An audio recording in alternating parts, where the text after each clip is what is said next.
তোমরা কি কখনো মায়াপুরের রথ দেখেছো? হ্যাঁ, আমি দেখেছি। আমি সেদিন গিয়েছিলাম মায়াপুরে। সেদিন ছিল রথযাত্রা, কিন্তু মায়াপুরে গিয়ে দেখি সেদিন হচ্ছিল বৃষ্টি। আর এত পরিমাণে বৃষ্টি হচ্ছিল যে মায়াপুরের রাস্তাঘাট মাঠ সবই কিন্তু জলে ডুবে গিয়েছিল। আর সেই সময়ই সূর্যদেব পশ্চিম দিকে অস্ত যাচ্ছিল।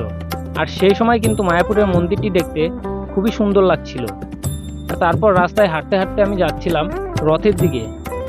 আর তখন দেখি রাস্তার দুই ধারে মায়াপুরের রথ দেখার জন্য হাজার হাজার মানুষ অপেক্ষা করছে, কিন্তু আমি তখনও রথের খোঁজ পাচ্ছিলাম না। তারপর আমি হাঁটতে হাঁটতে মায়াপুরের 4 নাম্বার গেটের দিকে গেলাম, কিন্তু কখন যে হট করে সন্ধ্যা নেমে গেছে সেটা আমি বুঝতেও পারিনি।